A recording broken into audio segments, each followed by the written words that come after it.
Olá, está começando mais um programa São Paulo Brasil pela TV Câmara de São Paulo. O papel das cidades vem ganhando cada vez mais espaço na agenda internacional, porque afinal de contas é na cidade onde as pessoas vivem, influenciam e constroem a própria história. E por esse motivo, a sociedade cada vez mais busca discutir e se apropriar dos espaços que pertencem a quem vive aqui. E o São Paulo Brasil de hoje recebe o professor e ex-diretor da Faculdade de Arquitetura e Urbanismo da Universidade Presbiteriana Mackenzie, Walter Caldana. Olá, professor, prazer recebê-lo. Como vai? Tudo bem? Tudo ótimo. Bom, então conta pra gente um pouquinho o que foi que instigou o senhor a se dedicar à arquitetura e ao urbanismo. Foi a cidade de São Paulo? O senhor é paulistano? Não, na verdade não. Quer dizer, foi a cidade de São Paulo, sim, mas eu não sou paulistano. Eu nasci em Ribeirão Preto. Mudei para cá com 7 anos de idade, portanto, há meio século. E então hoje eu sou, obviamente, um paulistano de adoção, adotado.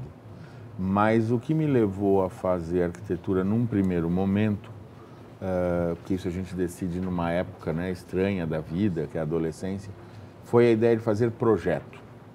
E isso é um grande prazer, fazer projeto, modificar a realidade. Isso é muito gostoso, enfim, é um prazer muito grande, como eu disse. E então uma coisa levou a outra.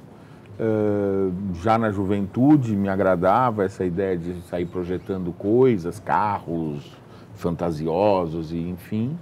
E aí eu descobri a arquitetura. Eu descobri a arquitetura na adolescência, no então colegial, e descobri São Paulo ao mesmo tempo, porque a ideia de você poder andar pela cidade, descobrir as pessoas, descobrir a história dos lugares e das pessoas é muito bom. E o fato de eu ter nascido no interior, naquele momento, também fez muita diferença, porque eu tinha uma vivência de cidade menor e de cidade grande. E mais a questão de fazer projeto, enfim, acho que isso construiu aí um certo desejo de fazer arquitetura e urbanismo. E muitas vezes, até inconscientemente, muitas questões aí acabam influenciando no que a gente vai ser, na carreira que a gente decide ter, né? Houve algum ícone aqui da arquitetura paulista, algum bairro, região que chamou a atenção do senhor, que inspirou na sua carreira? Em Ribeirão Preto, eu sou nascido e criado num bairro, como diz minha avó, nascido e criado num bairro chamado Vila Tibério, que é uma espécie de Moca. Ou seja, é em torno da antiga fábrica da Antártica, um bairro onde todos se conhecem, onde nós brincávamos muito na rua, enfim, tenho amigos de lá até hoje. Aqui em São Paulo eu fui pinheirense boa parte da minha vida e também num momento em que ainda em Pinheiros dava para se brincar na rua, jogar bola, andei de bicicleta na Teodoro Sampaio, veja se pode. E aí os ícones, eu diria, principais que me levaram a essa questão foram, de alguma forma, os espaços públicos, e hoje eu sei, né? E a vivência nos espaços públicos.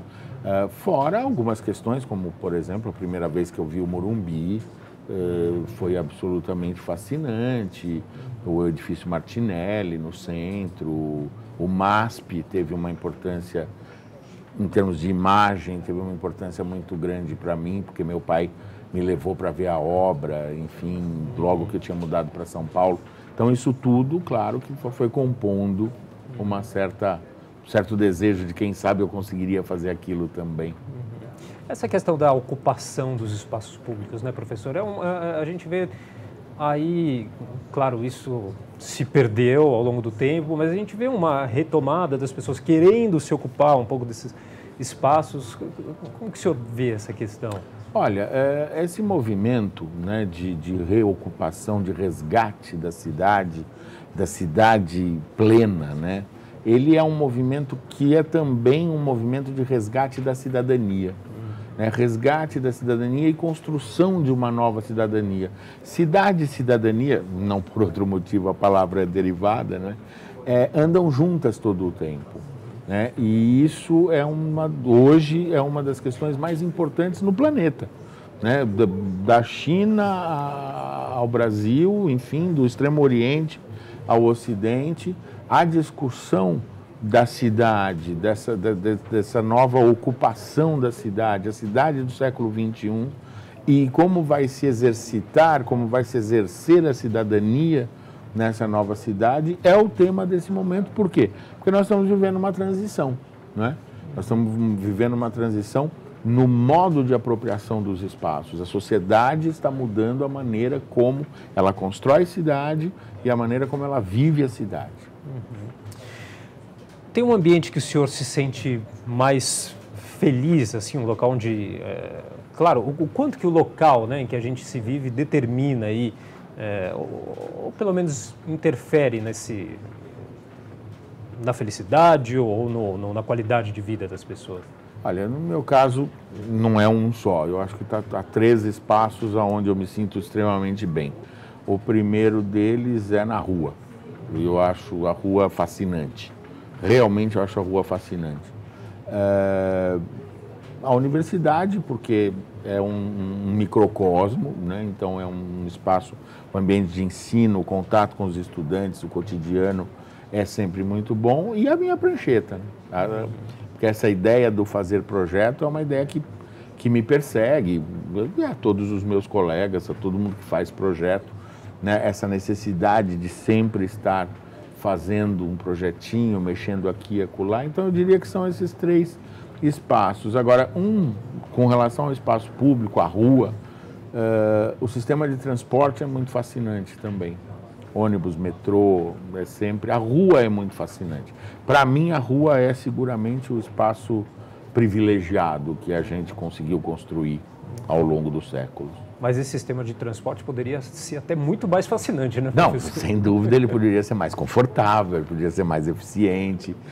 Ainda que o sistema de transporte em São Paulo padeça, sobretudo o sistema de transporte no Entre Rios, ele padece de uma imagem negativa maior do que ele merece. Ele não é bom, mas ele não é tão ruim quanto uma parcela da população acha que ele é. Aonde ele é ruim mesmo, e aí ele é péssimo, não é para essa parcela da população, é para outra parcela da população que mora nas regiões mais distantes. O nosso sistema de transporte ele é muito ruim no longo percurso, ele é desumano. Mas no pequeno percurso entre rios, fora de horário de pico, ele é tão ruim quanto ele seria em qualquer lugar do mundo, à exceção do fato de que os nossos ônibus têm modelos péssimos. Poderiam ser muito melhores. A cidade de São Paulo passou aí de uma vila modesta à cidade dos casarões, dos barões do café. Hoje é a cidade do capital, da economia, grandes prédios. Ao mesmo tempo a gente tem favelas, tem aí moradias em situação precárias. Numa visão geral, professor, a cidade caminha para todos os lados e talvez até por isso se perca um pouco nessa imensidão? Olha, eu acho realmente que a cidade não se perde, quem se perde é a gente. A cidade é um organismo vivo, ela reage. Quando a gente começa a tratar ela mal, ela nos trata mal. Quando a gente começa a tratar ela muito mal, ela nos trata ainda pior. E se a gente passa a tratá-la bem, ela nos tratará bem. Há uma relação direta nesse sentido. Veja, uma coisa que é muito importante a gente se lembrar sempre é que São Paulo é uma cidade jovem. São Paulo existem 2 São Paulo. Você tem a São Paulo de quase 500 anos, 470 e tantos anos, de 1554, mas é uma cidade que vai até 1870. E a São Paulo, como nós a conhecemos com essa estrutura, ela nasce em torno de 1870, 1880. Né? 1870 é uma data que tem se consolidado como sendo uma segunda fundação de São Paulo. E a virada do século 1900 é um grande marco com a construção da Estação da Luz, e logo depois da Avenida Paulista e tudo mais, é o grande marco da nossa cidade atual. Por que eu estou dizendo isso? Porque, portanto, São Paulo é uma cidade jovem. Realmente é uma cidade jovem, é uma cidade que está amadurecendo agora. Né? São Paulo, se você considerar, estaria fazendo 150 anos em 2020. Não é? E isso é muito importante para nós entendermos que São Paulo, como uma cidade jovem, ela está saindo da sua adolescência e chegando na sua maturidade agora. Então, esses processos de crescimento vertiginoso, São Paulo, no século XX, foi a cidade que cresceu mais rápido no planeta, né? São Paulo é uma cidade que tem uma energia invejável, maravilhosa, incrível. Se nós entendermos este momento da cidade e soubermos capitalizar isto para ser produtivo, como já se fez há 50 anos atrás, nós teremos uma cidade no século XXI incrível, realmente uma cidade única no mundo. Agora, se nós não soubermos fazer isso e nos deixarmos levar pelo atraso, por uma visão equivocada, uma visão excessivamente individualista, uma visão segregadora, uma visão que não une, não é, os esforços de todos os agentes produtores da cidade, nós vamos ter um problema muito sério. Nós vamos ter uma cidade enorme, com problemas, portanto, enormes, porém sem energia e sem vitalidade. Então, nós vivemos hoje em São Paulo, eu diria que esta década que vai de 2012, de 2010 a 2020, nós estamos vivendo um momento estratégico para a cidade, que é a definição do que vai ser São Paulo no século XXI. E nós não podemos errar. Como não erraram em 1920, em 1930, quando se definiu o que seria São Paulo do século XX. Né?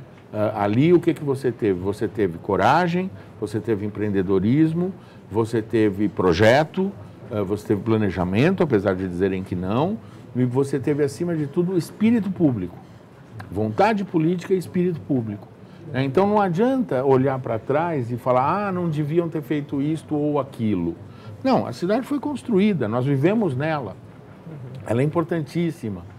Agora, ela tem que continuar. Então cabe a nós, nesse momento histórico, definir que cidade nós queremos. Qual modelo de cidade, como que as pessoas vão viver nela. É um momento estratégico. Mas aí estamos aí, o senhor citou uma década aí, se a gente pegar de 2010 a 2020, 2012 a 2022, exatamente, enfim. Exato. Já estamos aí para um processo de final dessa década. Exatamente, e é por isso que eu ando muito preocupado, porque nós estamos, em alguns aspectos, evoluindo, mas em outros aspectos nós estamos sendo lentíssimos em tomar decisões que o resto do mundo já tomou há 20 anos atrás, há 15 anos atrás, há 25 anos atrás. Professor? Por exemplo, essa questão do carro. Né? Por exemplo, uma cidade que está discutindo ainda a velocidade de automóvel. Quer dizer, isso desculpa, é um perigo. Eu não gosto nem de dizer que isso é um retrocesso, mas isso mas é pior do que isso.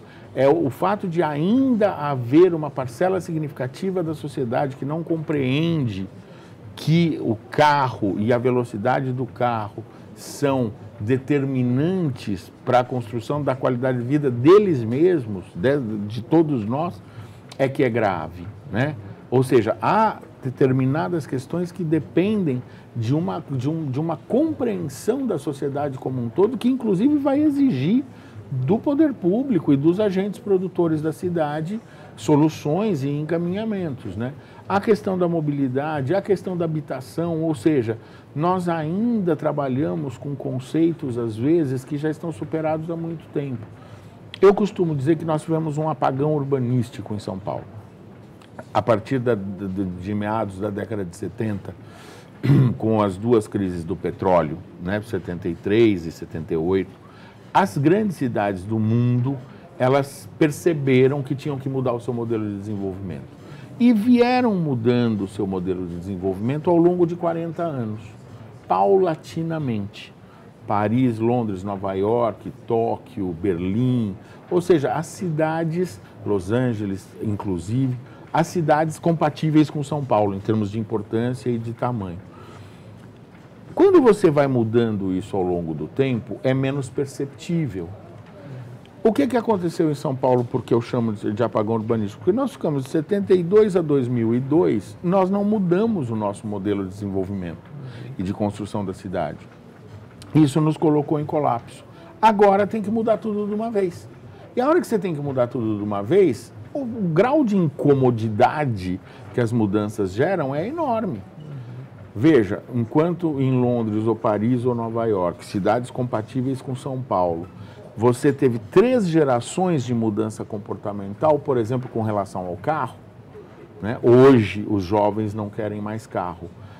Mas os jovens hoje que não querem mais carro já são filhos de pessoas que usavam menos carros e netos de pessoas que amavam os seus carros lá. Aqui, as 3 gerações convivem e estão ao mesmo tempo.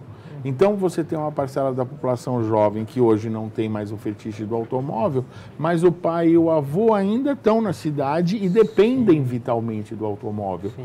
Ou seja, então nós estamos sendo obrigados a fazer em 10 anos, 12 anos, o que o mundo fez em 35, 40. E isso é muito sério e muito difícil. Tá certo, professor. A gente vai fazer um rápido intervalo. Daqui a pouquinho a gente continua o nosso bate-papo aqui no programa São Paulo Brasil. Até já.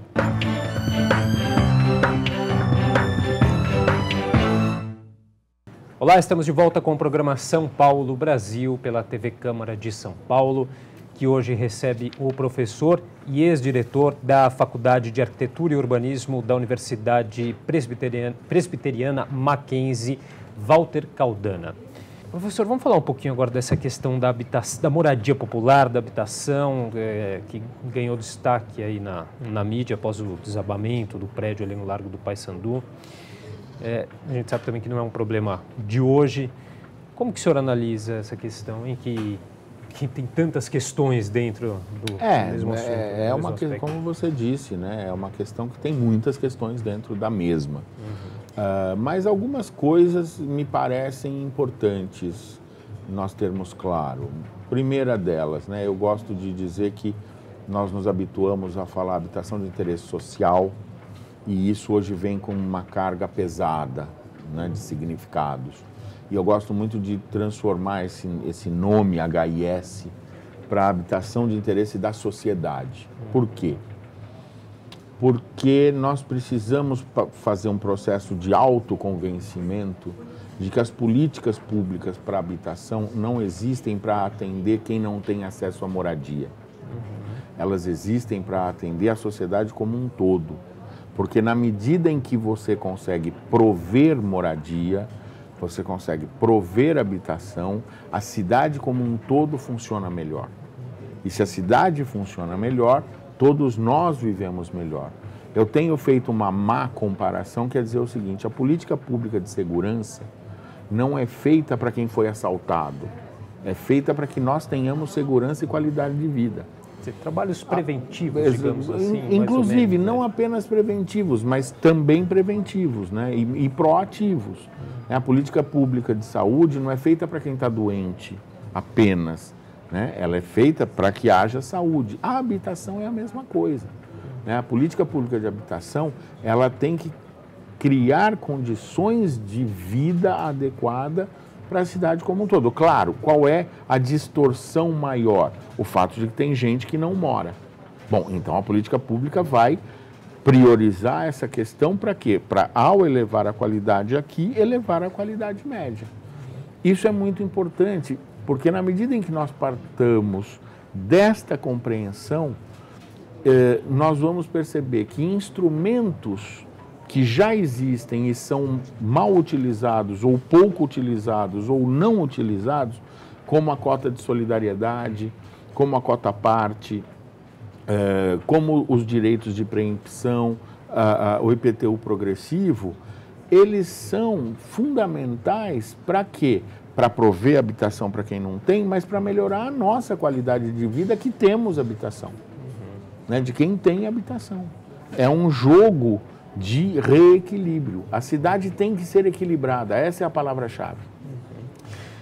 A questão da infraestrutura, serviços, trabalho, mobilidade, é determinante para essas ocupações no centro? Sem dúvida. Nós, apesar de vários programas, inclusive alguns de sucesso grande, inclusive na cidade de São Paulo, terem atuado de modos, digamos, mais efetivos, mais interessantes, né? Mas o fato é que, do ponto de vista macro, a questão da habitação tem sido tratada no Brasil inteiro e em São Paulo, nos últimos 50, 60 anos, fundamentalmente com um único instrumento, com um único modo de agir, né, que é preponderante sobre todos os outros, que é construção de habitação em locais distantes e baratos. Por quê? Porque se montou uma política que é dependente de terreno barato. Aliás, a política de desenvolvimento urbano brasileira, já há décadas, ela é dependente de terra barata. Por isso que as nossas cidades todas, e São Paulo é um caso mais do que especial, são muito espalhadas. Elas são baixas e espalhadas, porque é um mecanismo de construção da cidade que depende de terra barata, habitação social também. E o que acontece quando você aposta tudo neste modo de fazer cidade? Você faz cidade onde você tem ganhos rápidos no curto prazo, mas se torna uma cidade caríssima em termos coletivos no longo prazo. Então, São Paulo é uma cidade muito cara. Ela é cara para quem paga a conta, ou seja, as classes médias urbanas, não é? E é perversa para quem precisa que a cidade, para quem mais precisa que a cidade funcione. Por quê? Porque são parcelas da população que estão colocadas às margens, né? Ou seja, são marginalizadas do ponto de vista físico, inclusive. Então, você veja que esse problema nós carregamos há muito tempo. Como que a gente consegue superar? Nós temos que nos convencer que nós precisamos apostar, investir e trabalhar em várias frentes simultaneamente e trabalhar com vários instrumentos que se somam. Podemos continuar construindo em áreas onde o valor da terra é mais barato e fazendo a transferência da propriedade. Claro, ok, é uma solução também, mas não é a única. Nós temos que investir maciçamente, por exemplo, em regularização fundiária. Nós temos muita gente que vive em situação precária, inclusive em imóveis precários. Por quê? Porque eles não têm segurança jurídica para usar a sua pequeníssima poupança e o esforço familiar e solidário e da vizinhança para melhorar. Por quê? Porque não tem segurança jurídica, não tem um documento, não tem um papel. Então, investir em regularização fundiária é fundamental, investir em urbanização de favela é fundamental. A urbanização em si já traz um ganho de qualidade sistêmico enorme. E nas áreas centrais, investir maciçamente em locação social, ou seja, é na não transferência da propriedade, mas na oferta de unidades, tanto pelo poder público, quanto pela iniciativa privada, quanto pelos dois consorciados, incluindo os próprios movimentos. Aí a gente tem um outro problema ainda mais grave, ou tão grave quanto, que é a questão da Cracolândia, né? Acaba expondo aí uma outra vertente de abandono presente na cidade, né, professor? Na verdade, o que acontece, né? Como eu disse lá atrás, agora há pouco, a cidade reage, né? Então, na medida em que nós a tratamos mal, ela reage mal e ela vai e começa a mostrar esses sintomas. Enchente é sintoma, congestionamento é sintoma, o surgimento de territórios como a Cracolândia é sintoma, o surgimento de centenas de prédios vazios ou subutilizados é sintoma. Mas veja, equipamentos superutilizados é sintoma também. Ou seja, qualquer desequilíbrio é sintomático.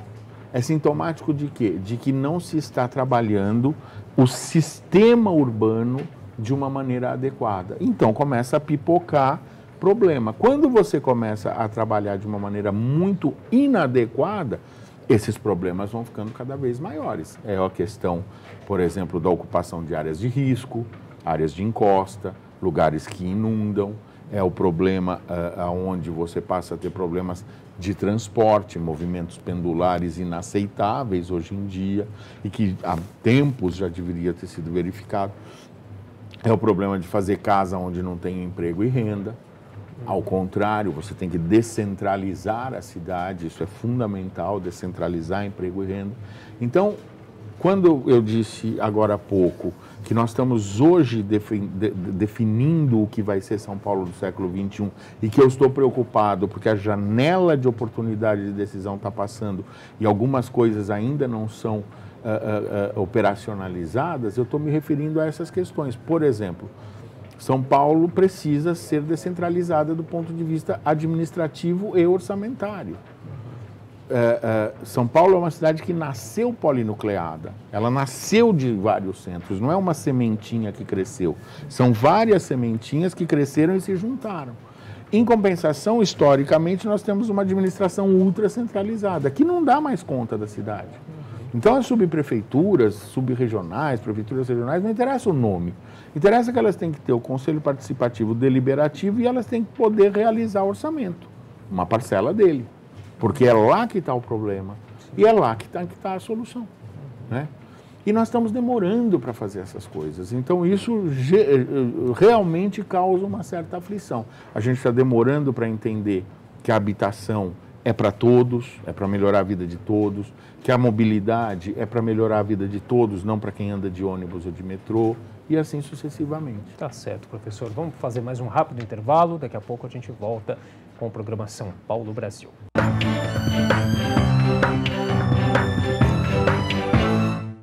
Estamos de volta com o programa São Paulo Brasil pela TV Câmara de São Paulo, que hoje recebe o professor, ex-diretor da Faculdade de Arquitetura e Urbanismo da Universidade Presbiteriana Mackenzie, Walter Caldana, que é também membro do Conselho Municipal de Política Urbana, né, Walter? Exatamente. Como que é esse trabalho? Explica um pouquinho para gente. A Prefeitura de São Paulo, ela tem, desde já algum tempo, ela tem muitos conselhos. Isso é muito saudável, né? É o que eu estava falando, São Paulo precisa se descentralizar e a gestão precisa ser oxigenada por processos participativos. Entre os vários conselhos existe a CMPU, que é o Conselho Municipal de Política Urbana, atrelado à hoje Secretaria de Licenciamento e Urbanismo, antes Secretaria de Desenvolvimento Urbano, e é um conselho bastante interessante, bastante importante, aonde eu lá represento o segmento de universidades e institutos de pesquisa, mas tem representação de vários outros segmentos, mercado imobiliário, movimentos sociais, da própria prefeitura, as várias instâncias, e é um conselho que discute alguns desses assuntos que nós estamos discutindo aqui. Legal. Né? O futuro da cidade. Tá certo. Ainda nessa questão da descentralização, por que é tão difícil descentralizar essa questão do emprego e renda, Walter? Porque os processos de concentração, eles são interligados, né? Você tem um aspecto que é econômico, você tem um aspecto que é territorial, você tem um aspecto que é cultural. E um retroalimenta o outro, né? Então é assim, num determinado momento você tem um certo ganho de escala que concentra ali uma atividade econômica. Isso transforma o território e impregna a visão das pessoas de que é ali que isso funciona. Então você tem uma questão cultural no sentido das pessoas se acostumarem com isso. Né? Então isso vai retroalimentando o sistema. Numa cidade pequena isso não é tão grave. Por que isso não é tão grave? Porque a cidade é pequena, porque os deslocamentos são pequenos, porque a distância para levar a infraestrutura é pequena, porque você chega a fazer muita coisa a pé e assim sucessivamente, e, portanto, você mantém a qualidade de vida do lugar. E mantém uma certa homogeneidade saudável, ou seja, as diferenças não são tão gritantes. Uma cidade do tamanho de São Paulo, que é macroscópica, e a hora que você pensa na região metropolitana, porque não tem como pensar em São Paulo mais sem pensar na metrópole paulistana, tudo fica muito grande. Né? Então, estas áreas de grande concentração, necessariamente, de riqueza, necessariamente acabam gerando uma área correspondente de grande concentração de pobreza. E aí vem os desequilíbrios. Ou seja, então, o desequilíbrio é o sintoma da doença. A excessiva concentração é o nosso grande problema.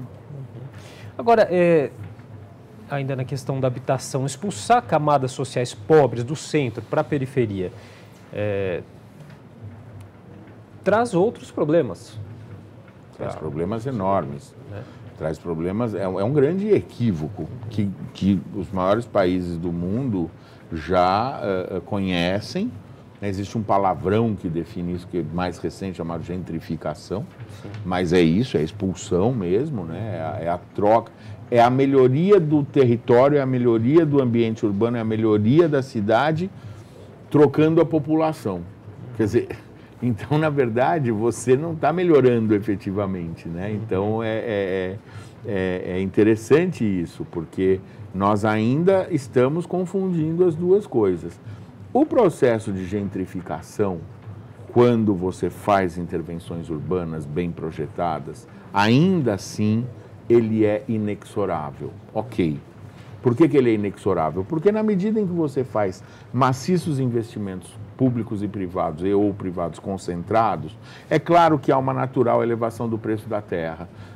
Havendo uma natural elevação do preço da terra, é natural que uma parcela da população não tenha mais as condições adequadas para ali ficar, seja porque não consegue mesmo, seja porque aquele ganho auferido para ela é uma oportunidade de resgatar e capturar imediatamente. Ou seja, eu moro numa casinha, num lugar que recebeu uma super melhoria, minha casinha de repente valorizou muito, bom, por que não vender e morar mais distante com um pouco de dinheiro no bolso? É legítimo, ou seja, isso é um mecanismo. Então, é inexorável, mas não é incontornável. E há uma diferença entre ser inexorável, ou seja, ele vai acontecer, e ser incontornável. Incontornável é quando você finge que o processo não existe e deixa acontecer. Quando que ele passa a ser contornável? Quando você usa os instrumentos que são fartamente conhecidos para diminuir a incidência do fenômeno. A cidade é artificial, a cidade é uma invenção humana, então você tem os instrumentos para que ela possa se equilibrar. Por exemplo, a questão da gentrificação em áreas centrais. Hoje São Paulo já dispõe, está no plano diretor, desde 2014, você tem cota de solidariedade. O que é isso? É que empreendimentos acima de 20 mil metros quadrados, uma parte disso você vai construir em habitação para outros perfis socioeconômicos que não apenas aquele do seu empreendimento. Ou seja, de modo que você tenha, além do uso misto funcional, um uso misto socioeconômico e cultural.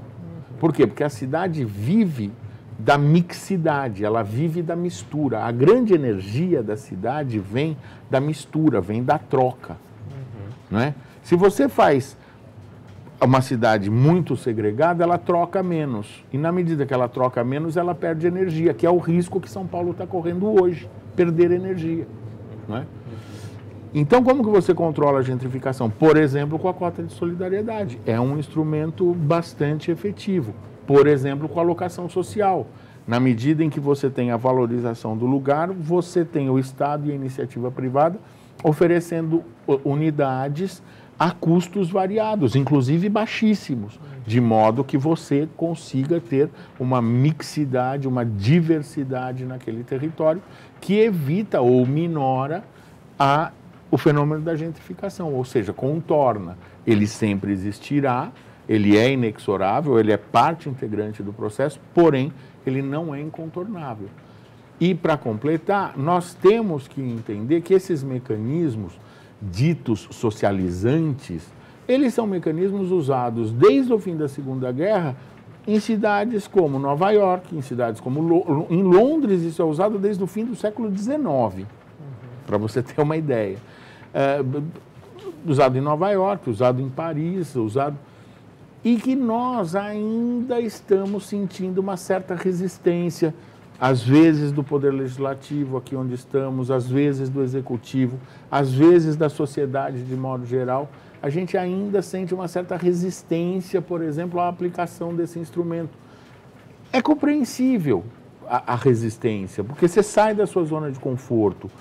É aquilo que eu falei, mas, infelizmente, nós estamos sendo obrigados a mudar a nossa mentalidade em 10 ou 12 anos, quando outros tiveram 40 anos para mudar. É um custo que nós vamos ter que pagar. Faz parte da coragem paulistana. Falando sobre a questão do direito à cidade, professor, aí quais, no ponto de vista aí do urbanista Walter Caldana, quais são os direitos aí que a população tem ou deveria ter à cidade? O direito fundamental à cidade é ter uma cidade que funciona. É uma cidade que seja equilibrada. E a partir deste direito fundamental, ou seja, uma cidade que funciona, que seja equilibrada e, portanto, seja de todos, saem todos os outros. Né? Não se trata de ter uma cidade sem ricos e pobres, ou sem negros, brancos, orientais. Não. Se trata de ter uma cidade equilibrada. Esta é a questão. Aonde as diferenças sejam pequenas e aonde a estrutura urbana seja acessível a todos. Em 2011, eu tive a honra, a oportunidade de ser curador da Bienal Internacional de Arquitetura de São Paulo, que é uma das bienais de arquitetura mais importantes que tem, e no contexto latino-americano, indiscutivelmente, é a mais importante. E, na ocasião, eu propus para o Instituto de Arquitetos, que é quem organiza a Bienal, eu propus o seguinte tema como curador: arquitetura para todos, construindo cidadania. E naquela ocasião nós organizamos a exposição toda para mostrar que a cidade influencia na nossa vida diretamente, não é teoricamente. Uma cidade que funciona significa que eu posso dormir meia hora a mais, significa que eu posso chegar em casa uma hora mais cedo para ficar com meu filho, ou para ficar com a minha namorada, ou para estudar e melhorar de vida. Significa que eu posso comer melhor na hora do almoço. Significa que eu vou gastar menos dinheiro e esforço no trânsito. Significa que eu vou morar um bocadinho melhor. Ou seja, então quando a gente fala arquitetura para todos construindo cidadania, o que nós estávamos falando? Que a cidade precisa funcionar nestes termos, né? E isso influencia a nossa vida diretamente. E o que é positivo desse processo todo? A sociedade descobriu isso. Hoje, bom, eu estou aqui conversando com você sobre isso, hoje as pessoas conversam sobre isso, há artigos em jornal, coisa que há 10 anos atrás não existia, há jornalistas especializados. Hoje, no almoço de domingo, a família discute a cidade. Isso é muito bom, isso é realmente muito bom. E você veja, nós fizemos isso em 2011, final de 2011, 2013, abril, maio, nós tivemos as grandes jornadas de 2013. Não era por 20 centavos. De fato, não era por 20 centavos. Era porque queremos uma cidade que funcione. Fundamentalmente é isso, não é? E essa é a grande questão. Então, o grande direito à cidade é o direito a uma cidade equilibrada, o direito a uma cidade que funciona, o direito a uma cidade onde eu possa exercitar, inclusive, as diferenças. E elas têm que se encontrar. Essa é a questão. A cidade é o espaço, de um lado, ela é o espaço do conflito. Mas, de outro lado, ela é o espaço da troca, do encontro, né? Você só supera o conflito com encontro e troca.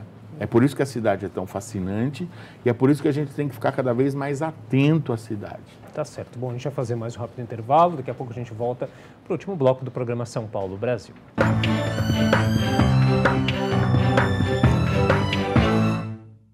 Estamos de volta com o programa São Paulo Brasil pela TV Câmara de São Paulo, que hoje recebe o professor e ex-diretor da Faculdade de Arquitetura e Urbanismo da Universidade Presbiteriana Mackenzie, Walter Caldana. Vou falar um pouquinho agora do elevado João Goulart, professor Minhocão, famoso Minhocão, talvez aí o maior elefante branco aí da história da arquitetura paulistana. Explica um pouquinho para a gente as origens, o que o Minhocão representa e o que já representou para a nossa cidade. Olha, muito rapidamente é assim.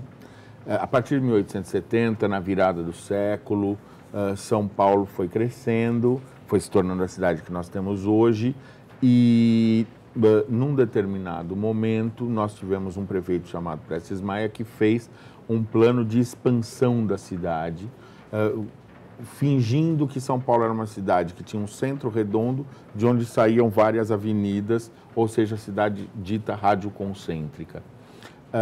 E aí o que acontece? A ligação norte-sul e leste-oeste da cidade ela se dava por este círculo que nós chamamos de rótula, né? A norte e sul de uma maneira relativamente mais fácil, por quê? Porque se desmanchou o Vale do Anhangabaú e se fez uma avenida, depois o buraco do Ademar e depois esse grande túnel, mas você faz a ligação direta do norte com o sul da cidade. A ligação leste-oeste ou oeste-leste, ela sempre foi dificultada. Por quê? Porque você obrigatoriamente tinha que andar pela rótula, andar por fora do centro. O Minhocão foi uma solução, digamos assim, precisa ligar o oeste com o leste, passa por cima. Enfim, já que não dá para fazer um túnel, passa por cima. E o estrago que o Minhocão gera se percebeu 1 ano, 2 depois. Assim, há movimentos pedindo para derrubar o Minhocão desde 1973. Você já tem reportagens no falecido e brilhante Jornal da Tarde, de página inteira, já mostrando que o Minhocão era uma inviabilidade total, não é? Mas está aí até hoje. Enfim. E para o senhor, qual seria a solução ideal? Não, para mim a solução não tem o que conversar, o Minhocão tem que ser desmontado. Por quê? Porque o estrago que o Minhocão provoca, ele não é um estrago dele para cima. O estrago do Minhocão é dele para baixo. É tudo que ele provoca no chão e não só embaixo dele, mas nas áreas lindeiras, nas áreas laterais. Então, a área de influência do estrago que o Minhocão faz é enorme e o prejuízo para São Paulo é muito grande. O maior estrago que o Minhocão faz é ele dizer e induzir a nós todos a pensarmos que o centro da cidade, que tem que ser o elemento articulador de todos esses subcentros que a gente conversava, não é um lugar de estar, é um lugar de passagem. O centro da cidade não pode ser um lugar de passagem, ele tem que ser um lugar de estar. Por quê? Porque ele é um lugar prestador de serviços, um lugar onde se mora e que articula todo o resto da cidade.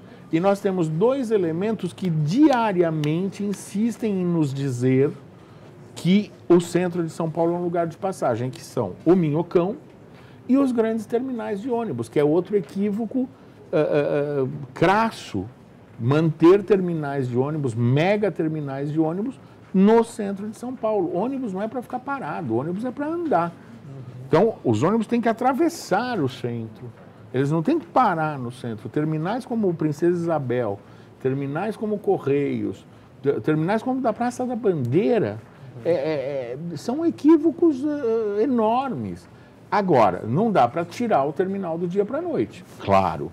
Mas se está fazendo uma licitação para mais 20 anos e não está previsto isso. Ao contrário, estão fazendo licitações para privatizar os terminais, ou seja, perenizar os terminais. É um modelo equivocado para o centro, é um modelo que vai mantendo o centro como um local de passagem e não um local de estar. E aí a gente tem problemas com o prédio desabando, ocupação, falta de moradia, desinteresse. As coisas são sistêmicas. Como que o senhor avalia o fechamento do Minhocão para os carros aos finais de semana e feriados? Tem essa questão da ocupação do espaço também. Não, acho altamente positivo. Só não venha me convencer que aquilo é um parque, porque não é. É uma avenida fechada, uma avenida elevada fechada, onde as pessoas podem andar de bicicleta, patim, com cachorro. Mas não é um parque, não será um parque. E para fazer um parque em cima do Minhocão, custa um dinheiro que nós não temos. A ideia do jardim suspenso. Olha, o Highline Park, que é o que usam tanto de Nova York, primeiro que ele foi uma iniciativa privada, fundamentalmente. Mas se gastou no Highline Park de início $300 milhões, faz a conta disso em reais. Ou seja, então não vamos fantasiar. Agora, claro, fechar é positivo, claro, como fechar a Paulista é positivo, ou abrir a Paulista, né? Como o programa Ruas Abertas, que é antiquíssimo em São Paulo, ele vai e volta, é altamente positivo nesse contexto de ocupação da cidade. Né? Sim, mas o caso do Minhocão e o caso de resgatar o centro para a cidadania, tem que derrubar o Minhocão, tem que tirar os terminais e reurbanizar todas essas áreas do chão da cidade. Nesse aspecto arquitetônico, urbanístico. Como que o senhor analisa aí, já que a gente falou um pouquinho, a questão das privatizações, que a gente tem aí esse pacote de privatizações, diversas partes da cidade, a gente tem aí do cemitérios, a gente teve da SP Tours, do lado do AMB, e entre muitos outros. Como que o senhor... Eu gosto muito de alertar para o fato de que as políticas públicas gerais, nacionais, estaduais, não têm o mesmo papel e não têm os mesmos ingredientes que as políticas públicas locais, municipais. Então, quando a gente fala de privatização no macro, no país, é uma coisa. Quando a gente fala de privatização na cidade, nós estamos falando de chão, de território, né? E aí, o que nós vimos nesse... Bom, enfim, eu não sou contra privatizações a priori, mas o que nós vimos nos últimos ano e meio é um programa de privatização que ele se pretende acelerado em excesso. Então não dá para, por exemplo, você anunciar urbe et orbi, a cidade está quebrada. Aí no outro lado você fala, olha, eu estou vendendo isso. Bom, qualquer comprador fala, bom, se o cara está quebrado, eu vou conseguir um preço melhor. Então já começa aí que eu não entendi bem essa estratégia. Mas tem uma outra questão que na escala da cidade a gente tem que levar em conta. Uma coisa são os negócios, as empresas. Outra coisa é a terra urbana. A cidade vive, a possibilidade da construção de uma cidade melhor demanda terra. Terra física, terreno. Se não tiver terreno, por exemplo, a cidade de São Paulo tem problema para fazer creche porque não tem terreno para fazer creche. Não tem terreno para fazer determinados equipamentos públicos. Não é que não tem dinheiro, nem que tivesse dinheiro não tinha terreno. E a hora que vai ao mercado comprar terreno, paga preços altíssimos, porque a terra é cara em São Paulo. Então você pega, por exemplo, o AMB, que está recém aí na baila. Por que tem que vender o negócio com o terreno? Não precisa, o negócio é uma coisa. E eu até concordo, São Paulo não precisa ter mais, precisou, mas não precisa mais ter uma empresa de eventos, de feiras e não sei o quê. Tá, mas São Paulo precisa daquele terreno. Aquele terreno é o centro da região metropolitana. Aquele terreno vai ser o parâmetro, o paradigma de modelos de ocupação que nós nem sabemos ainda quais são. Precisam ser estudados. Então, bastava vender o negócio, manter o terreno como patrimônio público, ainda que você emprestasse o terreno, até a custo zero, se fosse o caso, por 10, 15, 20 anos, para que o negócio continuasse lá. No caso do AMB, por exemplo, a prefeitura lá atrás emprestou o terreno para o Alcântara Machado. Você já imaginou se ela tivesse vendido? Hoje não dava para vender. Está vendo? É isso. Então, daqui 20 anos ou 30 anos, ou 40 anos, alguém pode falar, puxa, se não tivessem vendido, hein?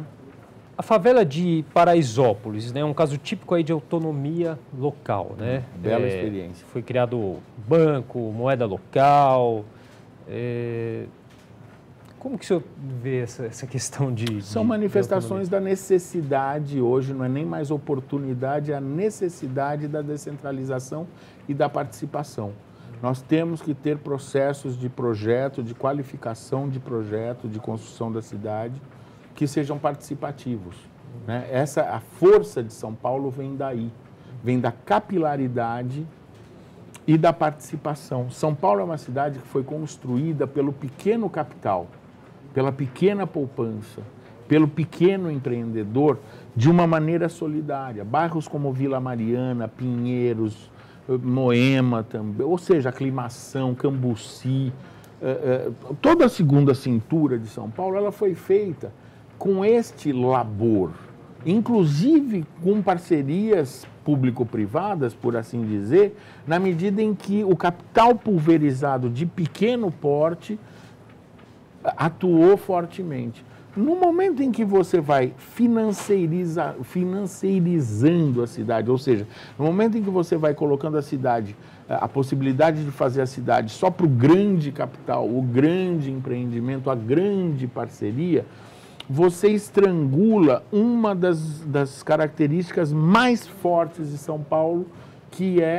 são duas: o acolhimento São Paulo é uma cidade do mundo e o empreendedorismo, não é? Então, o que nós precisamos? Nós precisamos encontrar mecanismos para fazer valer isso para o século XXI, só que agora com uma agenda de século XXI, não mais com a agenda do século XX. O que é a agenda do século XXI? Uma cidade equilibrada, uma cidade mais densa, uma cidade onde o acolhimento se mostre na prática, com espaços públicos melhor projetados, com a questão da habitação resolvida com os vários instrumentos, regularização fundiária, respeito aos rios, a urbanização das marginais, ou seja, transformar as marginais em avenida urbana e não em estrada no meio da cidade, é fundamental para a cidade do século XXI. Isso não pode ser um sonho, isso tem que ser um projeto, né? O rodoanel, o ferroanel, não pode ser um sonho, tem que ser um projeto. Então você tem que tirar uma estrada de ferro e uma autoestrada do meio da cidade, da terceira maior cidade do mundo. Isso não tem sentido no século XXI. Você fala, mas isso é utópico. Era utópico retificar o Rio Tietê e o Rio Pinheiros em 1920? Talvez fosse, mas fizeram, não fizeram? Se não tivessem feito, São Paulo não era o que é hoje. Agora, é um equívoco ambiental a marginal? É, mas hoje a gente sabe depois de 100 anos. Então não adianta ficar chorando o passado. Agora, tem que ser uma autoestrada passando no meio da cidade? Não, não pode ser. Tem que ser uma avenida. Ah, mas demora para fazer isso? Demora. Demora 10 anos, 15 anos, 20 anos. Ok. Nós temos que voltar a ter esta dimensão, né? E é isso que a gente precisa do prefeito, é isso que a gente precisa dos vereadores, é isso que a gente precisa da sociedade como um todo. É pensar para além do curto prazo, é pensar no médio e no longo prazo. E entender que os sonhos, na verdade, são projetos. E projetos precisam ser bem feitos. E aí a gente volta no começo porque que eu gosto tanto de projeto. Exatamente. E assim a gente encerra o nosso programa. Eu conversei aqui com o professor, ex-diretor da Faculdade de Arquitetura e Urbanismo da Universidade Presbiteriana Mackenzie, o Walter Caldana. Professor, muito obrigado pela participação. Eu que agradeço, foi muito bom. O programa São Paulo Brasil de hoje vai ficando por aqui. Até uma próxima. TV Câmara São Paulo, a política da cidade passa por aqui.